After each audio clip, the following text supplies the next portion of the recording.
हम बात कर रहे हैं जो फॉरेस्ट में पिछले साल क्वेश्चन आए हैं मेंस 2018 में उनकी बात।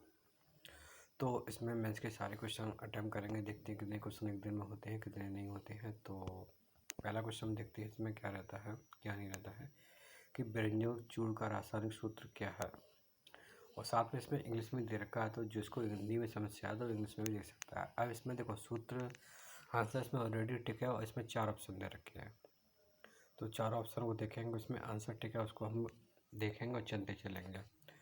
तो इसमें देखो व्यंजन चूर्ण का इसमें सूत्र पूछा है, तो व्यंजन जो चूर्ण होता है उसका सूत्र इसमें डायरेक्ट दे रखा है, क्या होता है CaCO Cl2, मतलब कैल्शियम फिर ऑक्सीजन भी फिर Cl2 है। बाकी इसमें और एकदम मतलब मैच ऑप्शन है, लेकिन इसमें जो आपको दिख रहा होगा इसमें ये ब्लैक सा है वो इसका क्या है आंसर है, इसका पूर्ण आंसर है।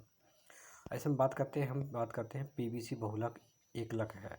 तो पीवीसी बहुलक जो एकलक है वो क्या होता है, वो विनाइल क्लोराइड होता है, ये इसका आंसर है। एथिलीन नहीं होता, एक्रिलोनाइट नहीं होता, एथिलीन ग्लाइकॉल नहीं होता। अब साधारण कांच में रासायनिक संगठन को निम्नानुसार लिखा जा सकता है, कैसे लिखा जा सकता है?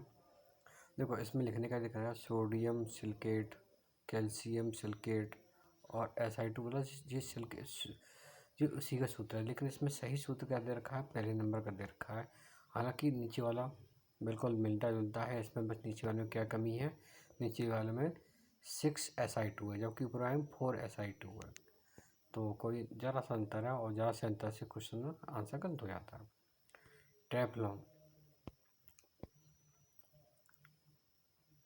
टेफ्लॉन निम्नलिखित में एकल के बहुलक के द्वारा बनाया जाता है। तो टेफ्लॉन निम्नलिखित एकल के बहुलक से बनाया जाता है। ये क्या होता है, CF2 डबल बॉन्ड CF2 के द्वारा बनाया जाता है। और इसमें हम आगे बढ़ते हैं, देखते हैं निम्नलिखित में किसकी प्रकृति उभयधर्मी होती है। तो इसमें कहा गया है जो HO2 होता है उसकी प्रकृति क्या होती है, उभयधर्मी होती है। अब इसमें अगला क्वेश्चन देखते हैं, एक तत्व का इलेक्ट्रॉन विन्यास आर्गन का कितना होता है, शायद 36 होता है, जो कि उसका आर्गन 3d6 42s यह है एक ब्लॉक किसमें दर्शाता है। देखो आर्गन का अगर 36 होगा तो 6 और 36 कितना, 36 और 6 कितना हो गया 42, 42 2 44।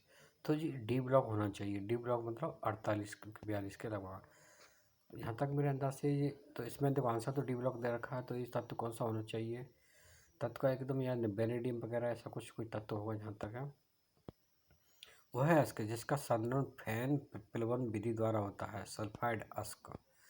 जो सल्फाइड अश्क होता है वह क्या होता है, संदर्भ फैन प्लवन विधि द्वारा होता है।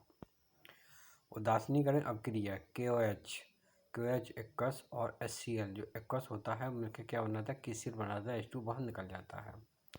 ये अभिक्रिया कैसी होती है, अनुत्क्रमणीय अभिक्रिया, मतलब एक बार होगी फिर दोबारा से अभिक्रिया नहीं होगी। तो KCl क्या एक्वस बनाया है, तो कोई दिक्कत नहीं, चलिए आगे बढ़ते हैं। निम्नलिखित में से किस एक की अधिक ऑक्सीकरण अवस्थाएं होती हैं।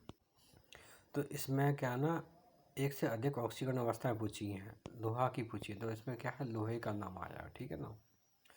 लुईस अम्ल की अवधारणा, लुईस अम्ल होते हैं, लुईस अम्ल क्या इलेक्ट्रॉन युग्म ग्राही होते हैं।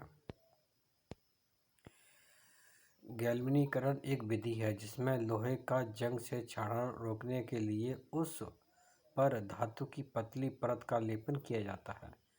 निम्नलिखित में से किस धातु का उपयोग इस कार्य के लिए किया जाता है। तो जिंक का उपयोग इस कार्य के लिए किया जाता है, मतलब जिंक से क्या होता है, लोहे से जंग को रोक दी जाती है। अब 10-4 NOH का बिलियन का pH होगा, तो इसमें pH कितना होगा, इसका दे रखा है भैया, इसका 10 pH होगा। हाइड्रोजन के किस समस्थानिक के नाभिक में न्यूटन नहीं होता है। तो जो 1s2 में नाभिक में न्यूटन नहीं होता है। और जहाँ तक है कि अपना फर्स्ट क्वेश्चन हो गया, काम खत्म, इसमें न्यूटन नहीं होता, बाकी सब में न्यूट्रॉन होता है, न्यूटन नहीं मतलब न्यूट्रॉन आपने देखा होगा, +1 होता है। और देखो इसमें क्या है, न्यूट्रॉन निकालने के लिए कोई मतलब नहीं, पड़े काम का नहीं है।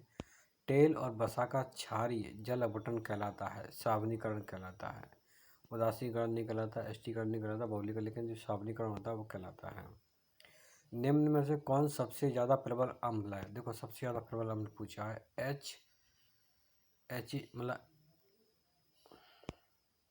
तो इसमें एसिटिक एसिड, शायद इसका पता नहीं क्या नाम, फॉर्मिक एसिड है, शायद फॉर्मिक एसिड का नाम है ये।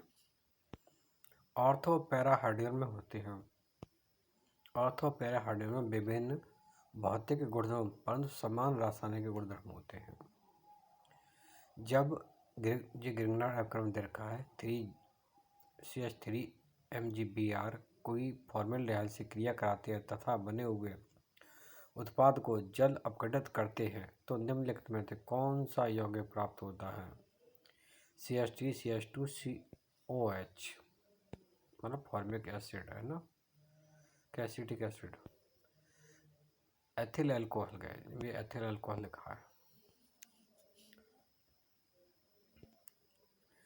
अब है सोडियम कार्बोनेट है, सोडियम बाइकार्बोनेट है, मतलब लिखा है कि जलीय विलयन में H2 गैस प्रवाहित करने पर निम्नलिखित यौगिक बनता है। तो शायद सोडियम कार्बोनेट है। जैसे ही सोडियम कार्बोनेट के साथ ऑक्सीजन गैस मिलाई जाती है तो सोडियम बाइकार्बोनेट बन जाता है। इसे शायद खाने का सोडा कहते हैं। निम्नलिखित में से कौन सी मिश्र धातु जिसमें टिन एक अपघटक है, क्या है? कांसा है। तो इसमें ये दे रखा है आंसर, इसमें कांसा दे रखा है। 3 तत्व के इलेक्ट्रॉनिक विन्यास निम्नानुसार है, तो निम्नलिखित में कौन सा कथन सही है? बाई एक धातु है और जेड एक धातु है। ये इसका आंसर दे रखा है। इसमें एक्स बाई मतलब ये दे रखे हैं, बाई एक धातु है, जेड एक धातु है। किसका ऊष्मीमान सबसे ज़्यादा होता है? तो बायोगैस होती है, उसका ऊष्मीमान सबसे ज़्यादा होता है। कौन सा गुणधर्म आदर्श ईंधन का नहीं है? आदर्श ईंधन होता है उसमें ऊष्मीमान कम होता है, ये उसका मतलब आदर्श ईंधन का क्या नहीं है, गुणधर्म नहीं है। कोयले के निम्न प्रकार में से किस में कार्बन का प्रतिशत होता है? एंथ्रेसाइड में होता है। क्या होता है? सबसे कम के अधिक, सबसे अधिकतम, मतलब जो सबसे शुद्ध कोयला होगा वो एंथ्रेसाइड होगा, एंथ्रेसाइड होगा, फिर पीट होगा, फिर वो लिग्नाइट होगा, फिर पीट होगा, मतलब APABLP। ये कोयले का प्रकार है। सबसे अच्छा नंबर A, फिर B, फिर C, ये इस प्रकार से जैसे लिखा है वैसे ही। ऊर्जा का कौन सा स्रोत गैर नवीकरण है? प्राकृतिक गैस है वो गैर नवीकरण है। नॉन रिन्यूएबल मतलब प्राकृतिक गैस एक बार खत्म हो गई तो फिर बन नहीं सकती। नीचे दिए हुए नाभिकीय प्रतिक्रिया में कौन सा कण लुप्त है? अच्छा, इसमें ये तत्व बना है, तो देखो इसमें आंसर सीधा देखते हैं, बाकी अपने अब क्रिया तो याद नहीं है। तो इसमें क्या है, जो हाइड्रोजन का प्रतिस्थापित होता, जो पहला वाला H1H। इसमें हम 30 क्वेश्चन कर लेते हैं आज, बाकी क्वेश्चन कल करेंगे। एक परमाणु रिएक्टर में 10 की 9 वाट शक्ति प्रदान करता है। रिएक्टर 1 घंटे में कितना ईंधन खर्च करेगा? तो इसमें तो सॉल्व करने का है, तो सॉल्व करना अपना, इसमें कोई वो नहीं है तो इसमें सॉल्व नहीं कर रहे, सीधा आंसर है, आंसर टिक कर दिया।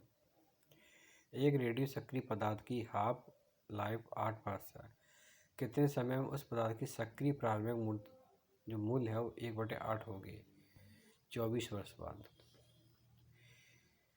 अगला क्वेश्चन देखते हैं। एक वस्तु का प्रतिबिंब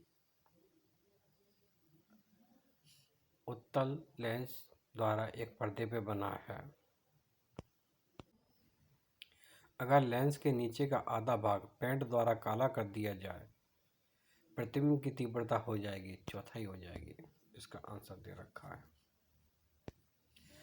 मोटाई T की स्लैब पर गिरी हुई प्रकाश की किरणें का अधिकतम पार्श्व विस्थापन होगा, T होगा।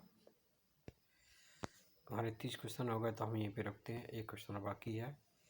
एक वस्तु का एक वस्तु 45 डिग्री पर झुके हुए दो दर्पणों के बीच रखी है। इस वस्तु के कितने प्रतिबिंब बनेंगे? तो इस वस्तु के टोटल 7 प्रतिबिंब बनेंगे। इस क्वेश्चन के साथ अंत करते हैं। पूर्ण आंतरिक परावर्तन होता है जब प्रकाश कांच से पानी में जाता है। पूर्ण आंतरिक परावर्तन क्या होता है? कांच से पानी में जाता है। तो कैसे बात करें? कांच एक पर्कनली है, पानी में डरी हुई है। अब क्या पर्कनली पे प्रकाश पड़ा तो कांच पे पड़ा था और कांच से सीधा पानी के अंदर चला गया, तो उसमें क्या प्रकाश वहाँ से लौटेगा ना, तो वो पर्कनली चमकती हुई दिखाई देगी। थोड़ा सा पानी भी चमक रहा होगा वहाँ पे, मतलब एकदम आंखों का ऐसा लगता है कोई मोती चमक रहा हो। तो ये पूर्ण आंतरिक परावर्तन का उदाहरण है। तो हमने आज 30 क्वेश्चन किए, बाकी क्वेश्चन बाद में करेंगे। तो ऐसे ही धीरे धीरे सारे क्वेश्चन करेंगे जल्द से जल्द।